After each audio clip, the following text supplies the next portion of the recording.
Hello and welcome to the JJ and Pug Show. This is October 10th, 2025, recording from the Highland Communities Podcast Studio. And this is just Pug today. No JJ. We have had a heck of a time trying to connect. He is crazy busy, and, we don't want to be going too long without, our fans hearing our voices, well, at least one of our voices. And so I decided, I told JJ, I'm just going to release one. I'm going to put something out there just for me. And we'll see how it goes, because it'll be the first time I've done one solo. And I did a dry run earlier, mostly because I made a mistake and then I had to restart the whole thing. It is difficult sitting here talking to yourself and recording it. That is, I said this earlier in my very first, the first time I was ranting by myself. That's honestly what it feels like, is I'm just ranting to myself because there's nobody coming back at me with anything. So I'll get to it in a little bit. But first I want to talk about this. This is the song for the today.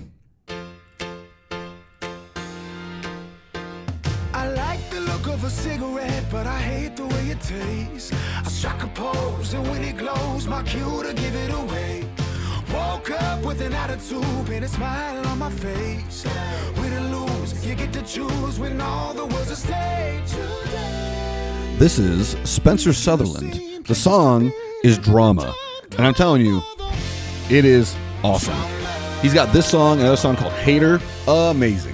There's a couple others in there that are pretty good, but nothing rises to the level of Drama, this song, and Hater. They are fantastic. If you like Freddie Mercury, if you like Queen, if you like rock opera, this is your thing right here.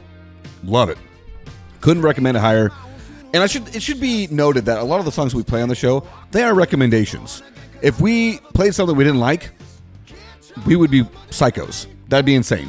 The only songs we play on here are songs we actually like. And I hope that you enjoy them, and I hope that you go and listen to them and use that as a possible way to say, what other songs out there am I missing? No, just love it.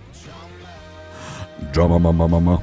Love it. Anyway, all right, so the first item on my docket here that I have to talk about with, again, just myself, is how insane social media content influencers are.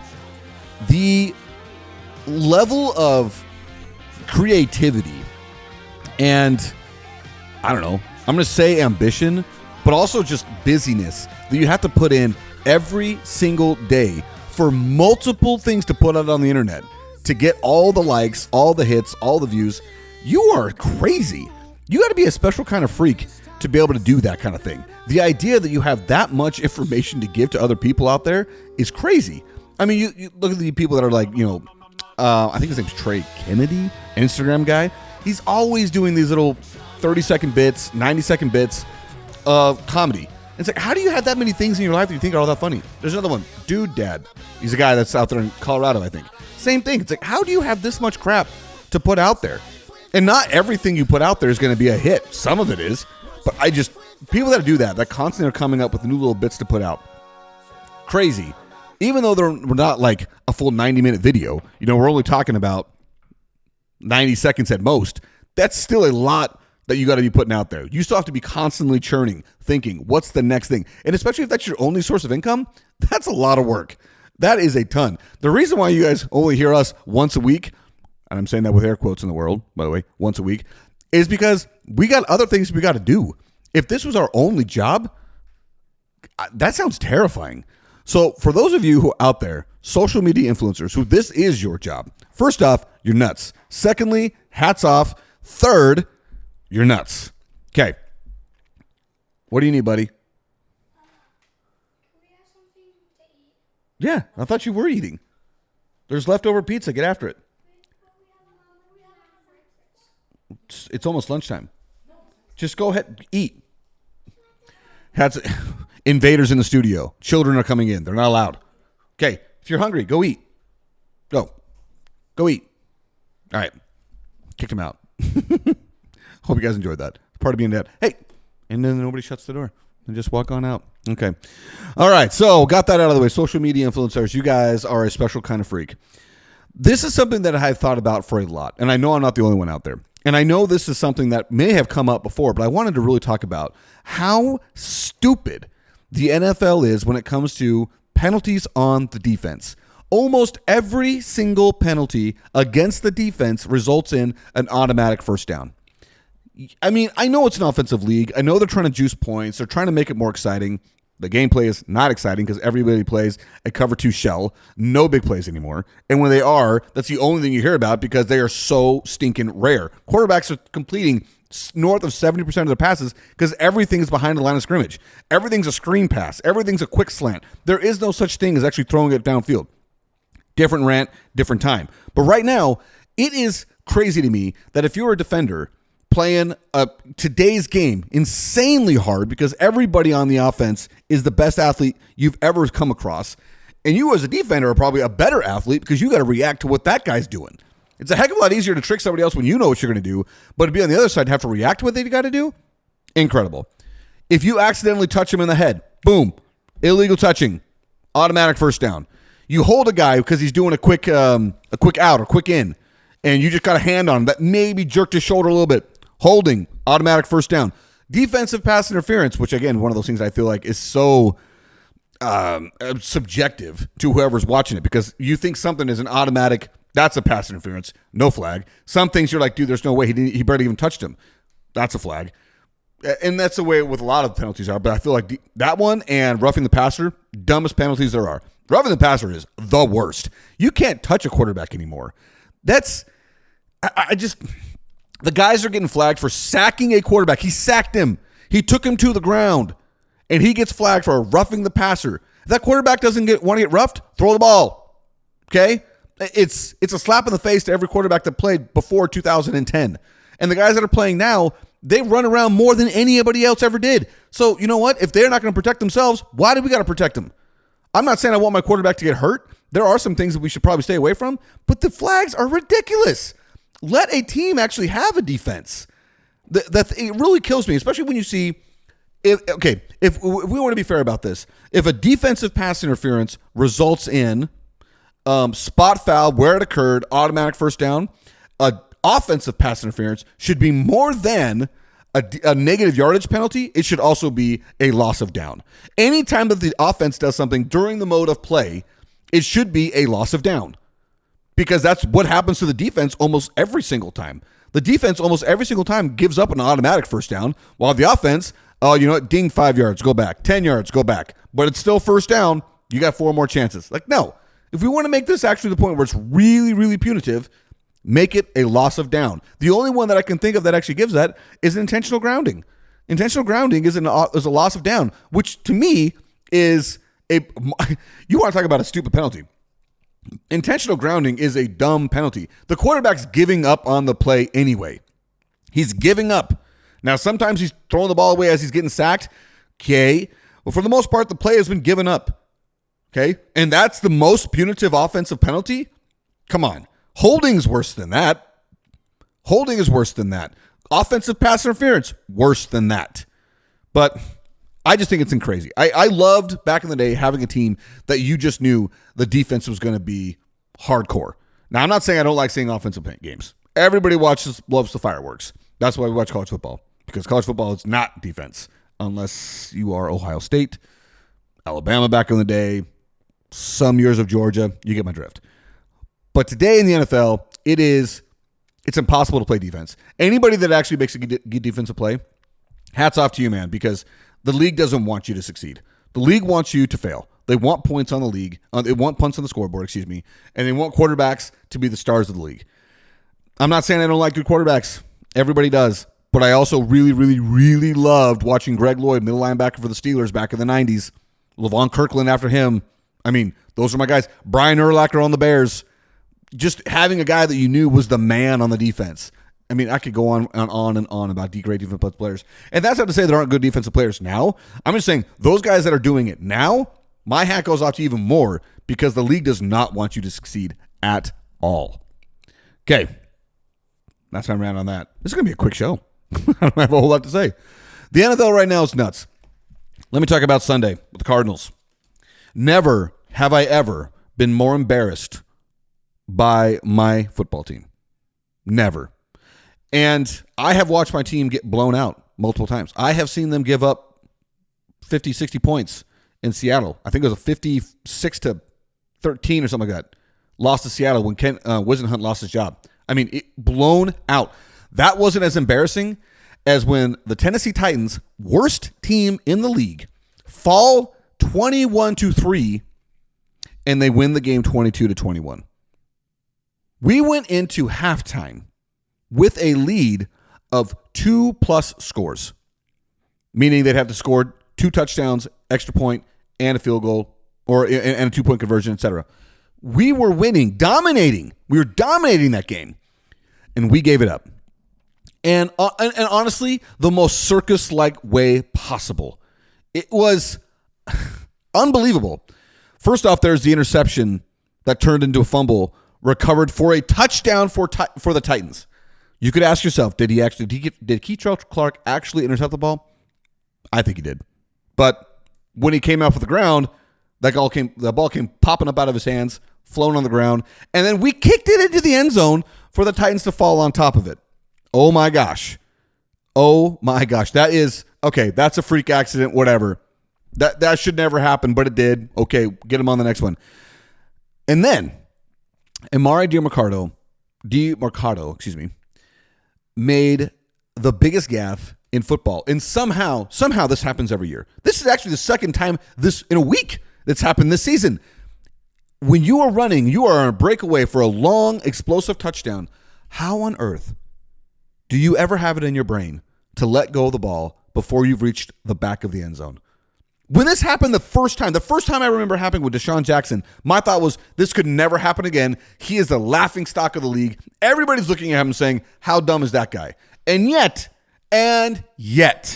it happens multiple times every year in college and in the NFL.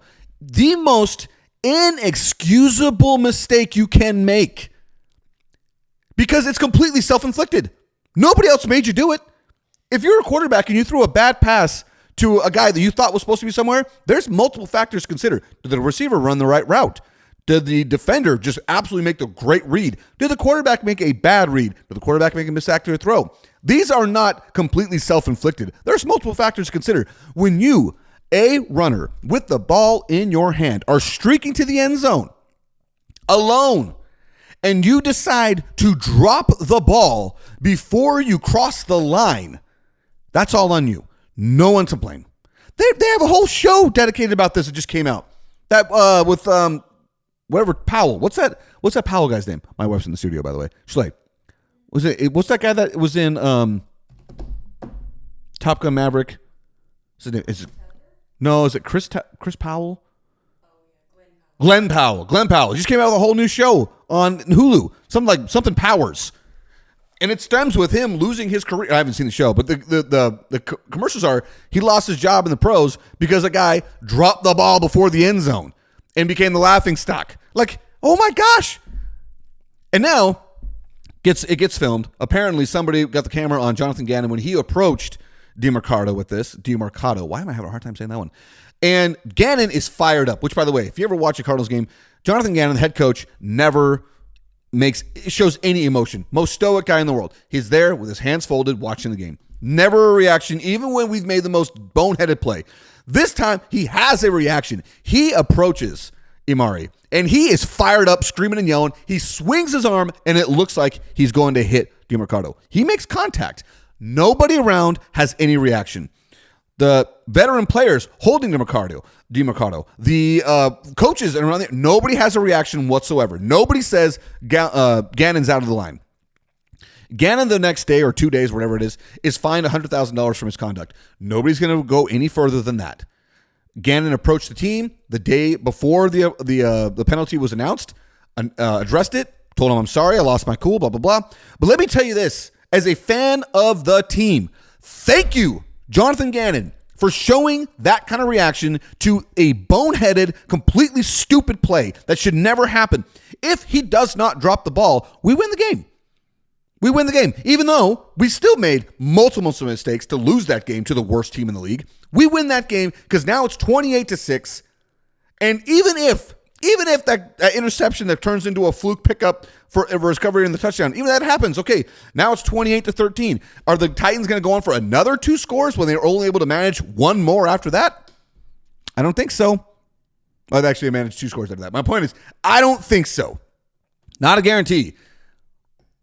I have no problem with Gannon doing that. Now, am I saying that coaches should go and hit their players when they do something stupid? No, I don't. But as a fan, I could not be happier that the coach took such aggressive action because his emotions took over him. Because I'll tell you what, everybody at home watching that game just about threw the receivers, or threw the remotes through their TVs and probably had to make another $1,000 investment the next day in a new TV. Because there's nobody that looked at that and said, oh, you know what? Mistakes happen. Everybody's looking at that and saying is that guy was far more important. He thought he was celebrating was far more important than scoring the touchdown. Amari, go through the end zone, celebrate at the back end. Celebrate out there. Nobody's going to have a problem with it. In fact, I am the one on the show that advocates for celebration. I want it. I want the showboats. I want the entertainment. I don't want the absolute stupid reaction, the stupid plays. It's unbelievable. It is inexcusable. And if they would have cut him the next day, I'd have been fine with it. The only reason why he didn't get cut is because Gannon hit him or nudged him or whatever they're going to call it, and he had to address it on the next day. And they also have zero running back depth because Trey Benson and Jonathan James Conner, excuse me, why did I say Jonathan?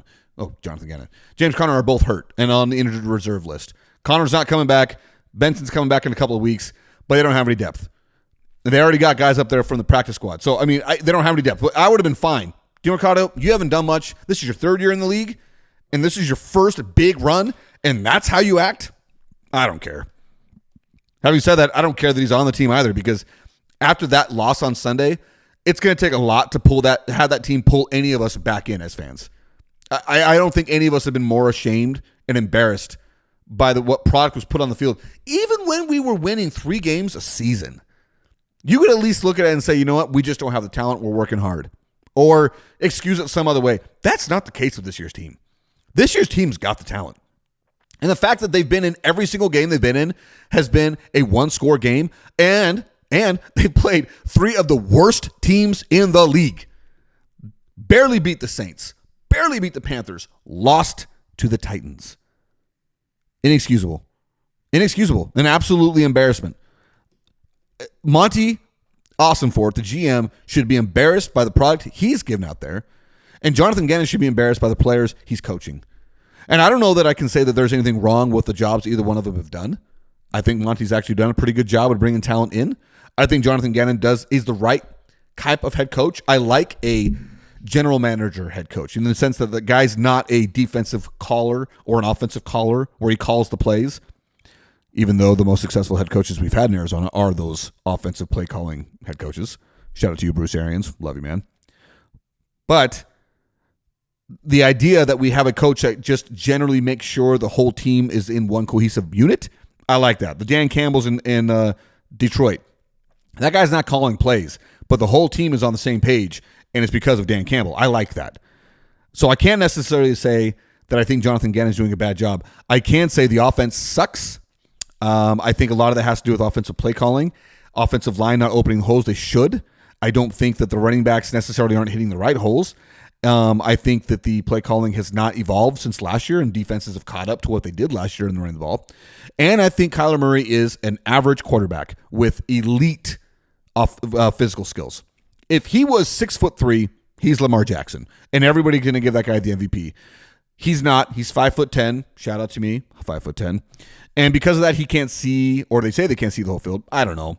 I'm just going to say maybe that's true, maybe it's not. Sounds like it would be true, so give the benefit of the doubt.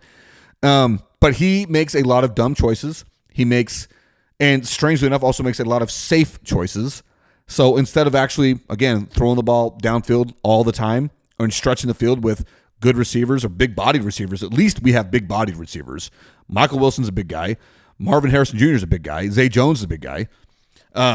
Greg Dortch is not. He's a little guy, but he's the only one that, I could say, hey, throw that guy a screen. He might be able to hide behind the offensive line because he's 5'7". The offense is boring. It's boring. It's bad.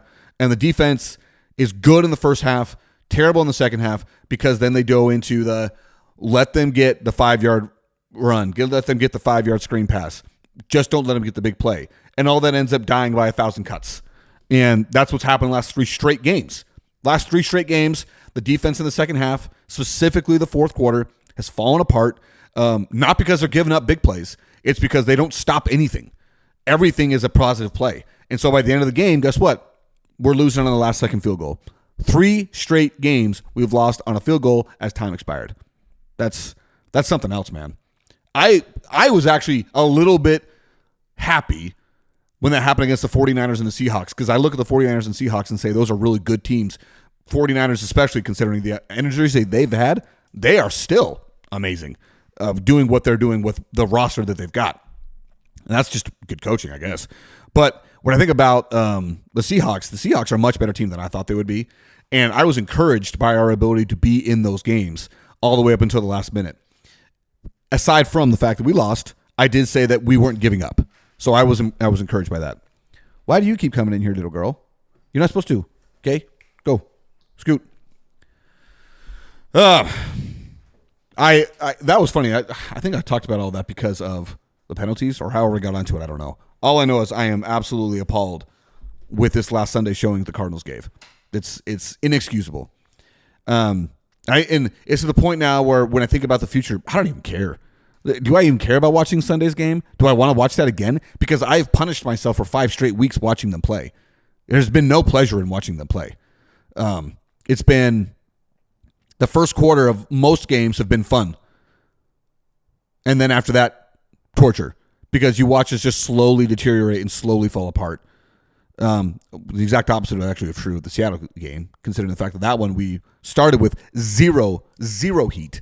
We were as cold as could possibly be. An at-home game, and we had to go furious comeback in the fourth quarter to only lose on a last-second field goal. So, I don't know. This team is... It feels a lot like last year's Phoenix Suns team, where you enter the season with a lot of hope, although I'll say I entered last season's Suns season with far more hope than I did with the Cardinals. The Cardinals was like, hey, maybe we can make the playoffs this year after this 3-year rebuild. And the Suns, it was, hey, you know what? We're talking top 4 seed in the West. Let's go to the Western Conference Finals. And guess what? We didn't even make the play-in. We didn't even make the charity round to get into the playoffs with that roster. So this has just been disappointment after disappointment. And the same goes with the Diamondbacks. Oh, my gosh. Jason's not here, so let me talk. Let me talk about my Diamondbacks. Also, just insane disappointment. The season does have to be couched in the end that we traded off most of our high-end talent at the trade deadline. And so a lot of my feelings were softened by the end of the season because I think, and I don't know this, I remember hearing, I know that the Diamondbacks post-trade deadline had one of the top records in the league. What the number actually was, where they ranked, I don't remember. I remember somebody saying 5th. Maybe that's wrong. Anyway, the point remains, they were like 10 games out of a playoff spot at the trade deadline, and they ended like 2 games out by the end of the season. Big deal. It was a really, really, really big deal because they were in it to the last week. And the team that they were in it with got there, the Reds. Because the Mets, I mean, I have no basis of standing to talk about disappointment on my baseball team when the Mets exist. So you know what? All you Mets fans out there, I have so much respect for you. This also goes for any of you Angels fans out there. Any of you fans who are the little brother fans, Angels to the Dodgers, Mets to the Yankees, mad respect to you because you have another team in your city that wins and you reject them. So you know what? Truly, mad respect to you Angels fans and mad respect to you Mets fans. But you Mets fans, my heartache does not compute to what you guys are dealing with, considering you had the highest payroll in baseball and you missed the playoffs. That's something else. That is something else. Diamondbacks had the highest payroll in their history, and we missed the playoffs. But that's not the highest payroll in baseball. That's the highest in our history. But having said that, I will say coming into the season, I thought we had World Series level talent. We had an amazing, what on paper should have been an amazing starting rotation. Zach Gallen proceeded to have the worst year of his career. Pre-trade deadline, because post-trade deadline, he had an ERA like under 3. He was good after the trade deadline. I don't know what the problem was before, but after, he was good. He was very, very good. He had a couple stinkers in there, specifically the last one against San Diego. But for the most part, he was very good. Merrill Kelly was steady. Steady Eddie, baby. That guy, every single game, you knew what he was going to do. He's going to give you 5-6 innings. He was going to be 2 or 3 earned runs, possibly get to the 7th, most likely not. But that guy, love him. Come back, Merrill. We want you back. We traded him to the Rangers, who ended, I think, with the worst record or the same record as us. And the Rangers were in it, and they didn't make the playoffs. But come back, Merrill. Come back home. He actually is a homeboy, so he's from Phoenix. So it might not be too hard of a sell, especially when he said after he got traded, he would definitely consider coming back. I would take him back immediately. So we had him. Corbin Burns, the big free agent signing of the last offseason. And he had to get Tommy John surgery after like 10 starts. Just another in the long line of massive injuries that the Diamondbacks had to deal with this last season. Not nagging injuries. Not like, oh, this guy pulled a hamstring. Oh, this guy's got a calf tear or a calf strain. Blah, blah. No.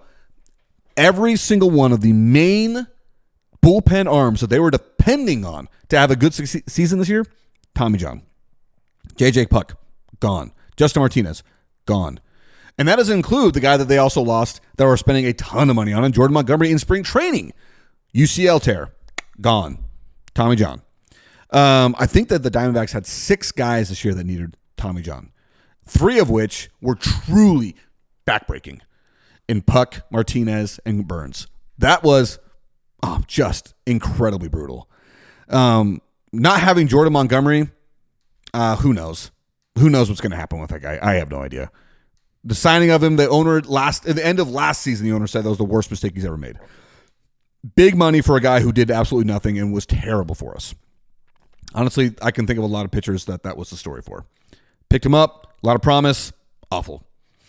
Just awful. But I can't think of anybody that was more promise with less deliver than Jordan Montgomery was for us. Not only did he suck his first season, I mean, he sucked. He didn't even play for us in the second season, and because he had a Tommy John. Towards UCL, we ended up trading him in a salary dump move with our best bullpen arm and Shelby Miller to the Brewers just to get off the contract, just to get off the remaining like $7 million. And, which, I don't know if we can count this, Shelby Miller ended up tearing his UCL in Milwaukee. He needs Tommy John. I don't know. Whatever pitchers are doing in baseball, you got to stop because this Tommy John crap is awful. I mean, the surgeons are making a killing. But the rest of us fans are dying from it, man. Like, you get this guy, Corbin Burns, namely, who you expect to be able to lift the franchise and say, all right, this is what we needed. We now have 3 elite pitchers in Burns, Gallen, and Kelly. We can go through any playoff series with those guys. Well, we ended with one of them because one got UCL tear, the other one got traded because we sucked. Oh, and don't even get me started on Eduardo Rodriguez. That guy, oh my gosh. Any time that he was pitching, I'm like, all right, just bank it. He's going to give up 6 runs in the second inning. And then he would go 7 innings with no runs. And then the next game, first inning, 2 runs. Third inning, now we're losing 9-0. I mean, that guy was so crazy inconsistent. And we're paying him big money. So, like, the amount of money we had tied up in our starting rotation was an incredible amount. And we looked at the season as like, this is going to be it. This is our year. We went to the World Series 2 years ago, barely missed the playoffs last year, even though we had I think a 6-game win improvement from the previous season. And we have the arms. We've got the starting rotation. We've got the bullpen. And we didn't even make the playoffs, and most of those guys are gone, either by injury or trade. Good for you, by the way, Eugenio Suarez. Eugenio. I used to try and get that chant going all the time in the Diamondbacks games. Eugenio. I was the only one ever doing it. I thought it was perfect. He's got the right syllables. It works. The guy hit like almost 40 home runs before the trade deadline. Got traded. I don't remember what he ended with, but it wasn't 50 home runs. So what he did in Seattle was not what he did for us. But he did hit a home run in that last Seattle series. So good for you, Eugenio. Don't care about you, Josh Naylor. I never really did. So don't wish anything negative on you, but I don't have anything positive either. When you got traded, I honestly did not care. One way or the other. Probably a good player, but that's for someone else to decide. All right. Last bit for me here. It is October, which means a couple things. One, the weather is finally changing. we are getting some crazy rain here. This weekend, we're supposed to be getting the remains of Hurricane Priscilla, and it is supposed to dump crazy amounts of rain here in the Phoenix area. I'd be happy to have it if it didn't mean that I was going to have so many freaking weeds and grasses to pull in areas that I've been trying to kill for years in my backyard. That aside, I will gladly sacrifice that for the rain that we need here in Phoenix because we've been in a mega drought for like 25 years. Absolutely need this. With the weather changing, that also means it is so nice outside. I know any of you who are listening to this outside of the Phoenix area, the idea that we would have a day that reaches 100 degrees, not exceeds, but reaches maybe 101 if we're saying exceeding. 101 is fine during the day. I have no problem with that because the promise is that night we're going to be in the low 70s and high 60s. And it is primo. Because during the day, it's warm enough for you to still go do those outdoor activities you want in the water. You want to go swimming? You can go swimming. You want to go to the lake? Go to the lake. If you want to go on a hike and get a sweat and get some tan, go for it. Because that night, you can sit back on the back porch and it is going to be perfect. It's going to be so nice. This weekend, we're actually looking at highs in the 80s and lows in the 50s. I don't know if I can handle that. I don't know if I can handle 50s in this early in the year. We're gonna be freezing. We're gonna be bundling up. That's a little bit of a joke, but not much of one. kind of a little bit true here. I guarantee you, at some point this weekend, my wife will be wearing a sweater. I know it's gonna happen.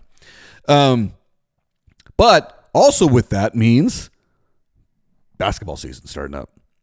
The Suns just had a preseason game against the Nets in China, and before that, they played their preseason game against the Lakers. Which who cares? Preseason games don't mean anything. My point is, we are going to see this year whether or not this Suns team is better than last year's.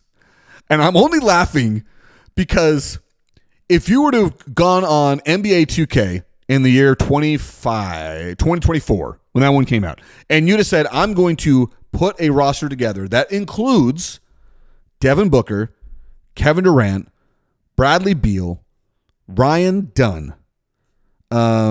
Let's see, who else do I want to put on this? I'm just going to do a starting five here, okay? Well, Nick Robertson start the season with us, but I'm going to say Nick Roberts anyway. Nick Roberts, and that's my five, okay? That's my five. And you would have said, I'm going to put a team together that is, instead of those five, it's going to be Bradley Beal. No. It's going to be Devin Booker. It's going to be come on, Malawach is not going to start, and whether or not, it's probably going to be Williams again. Probably going to have him start because I don't know that anybody's going to be healthy enough to start the other way around. Yeah, the new starter we got, and for whatever reason I'm blanking on his name, the guy we got from the Hornets for 2 first-round picks, Mark Williams. There you go. I don't think Mark Williams is going to be ready. I know that the reports are he will be, but if you look at his track record, the guy doesn't play 40 games in a season, so I'm not holding my breath on that one. Malawach is not going to be ready. At least he's not going to be ready to start. Okay, so we're saying we're going to say Devin Booker, and is Ryan Dunn going to start at the 4? He might. Ryan Dunn might be our starting power forward now. And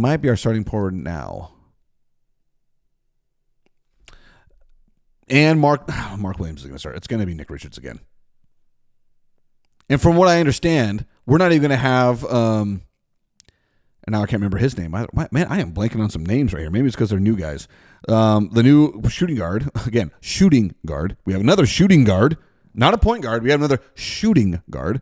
So we're pushing Devin Booker back to the point guard, and we're going to bring in this guy to play shooting guard alongside Devin Booker, who, by the way, Devin Booker is a far better shooting guard.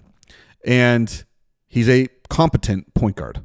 I wouldn't say that he's going to be a first-team NBA, second, third, or even all-star point guard, but he is a competent point guard.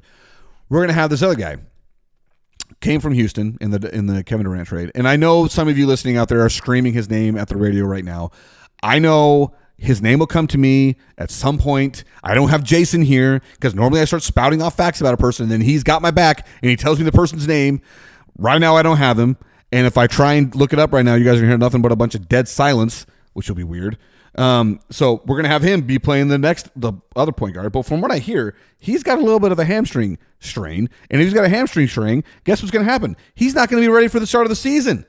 How's that? Does that sound familiar? Does that sound like Bradley Beal to anybody else?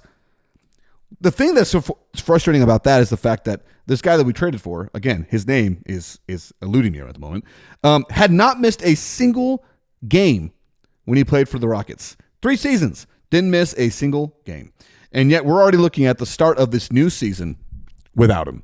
Can you believe that? I mean, that is that's something else. That is something else. So, and then we're at the 3, another guy who is like, he's a known tool. That's what he is. He is an agitator. He is who, I guess he's a player, like, you're going to fall in love with the guy if he ends up on your team just because he's on your team and you like the fact that he gets under people's skin. By the way, Jalen Green is finally here. But Dylan Brooks is going to be our he's going to be the 3. He's going to be the small forward. And I am still not ready to accept that as fact. I'm still not ready to say that's our guy. I mean, I might be persuaded, but I still am not a huge Grayson Allen fan. And he's been with the team now going on 3 years. I don't know. I'm looking at this team and saying, how is it that this team, this Devin Booker, Jalen Green, Dylan Brooks, Ryan Dunn, and Nick Richards starting 5, how is that going to be better than Devin Booker, Kevin Durant, Bradley Beal, Ryan Dunn, Nick Richards? I mean, we subbed out Bradley Beal for Jalen Green. Someone can tell me that's going to be a better move. You know, honestly, I'll hear it. I'll hear it because the fact that Jalen Green actually plays. Now, I made the whole thing right now about how he might not be starting the season, but it's hard to believe that he's going to go on a Bradley Beal level playing availability because nobody does. Bradley Beal's already hurt for the Clippers, by the way, just so you guys know that. He's already hurt not playing for the Clippers in the preseason. Guarantee that guy's not going to play 50 games this season. Don't bet it, by the way. Sports betting's terrible. Don't take that guarantee for anything more than what it's worth. How is it to say that those guys that starting line is better? Because Dylan Brooks is not better than Kevin Durant. He's not in any universe. The only thing you could tell me that Dylan Brooks is better at is he's better at playing harder. And Kevin Durant is just purely a better player. And that's what we've been sold about this team coming forward, is that it's going to be a hard playing team, which last year's team did not play hard. And so if that's the case, if we are going to have a hard playing team, that is something that I can get on board with. I can say, all right, you know what? Maybe we're only going to win another, what did we win? 36 games last year? 35 games? If we're going to win the same amount, then that's a massive indictment on last year's team. Even more so than everything else we already saw. If this year's team is better than last year's in the win-loss total, last year's team is a complete embarrassment. Almost on the level of what the Cardinals put together on last Sunday. All right, guys, that's it.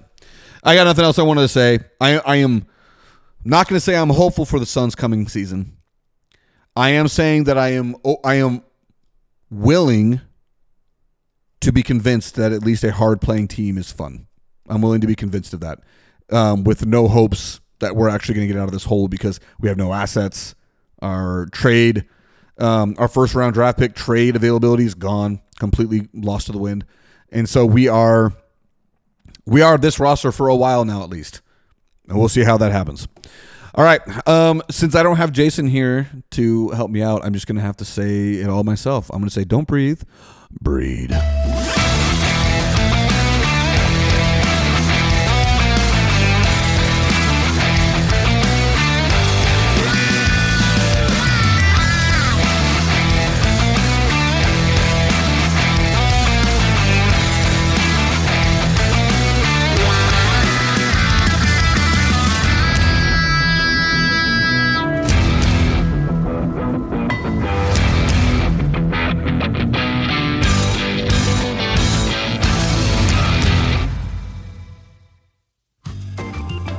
The JJ and Pug Show theme song was written, composed, and performed by Lane Hartman. Special thanks to Highland Communities for all the support given to our show. You can find the JJ and Pug Show podcast wherever you do listen to podcasts.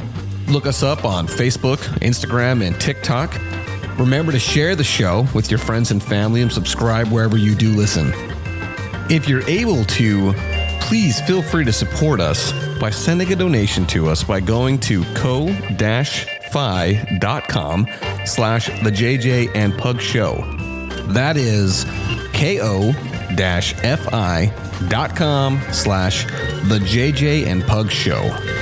Again, thank you so much, everybody, for all the support, whether that is by simply listening, whether that is sharing it with a friend, or giving us that sweet, sweet cash.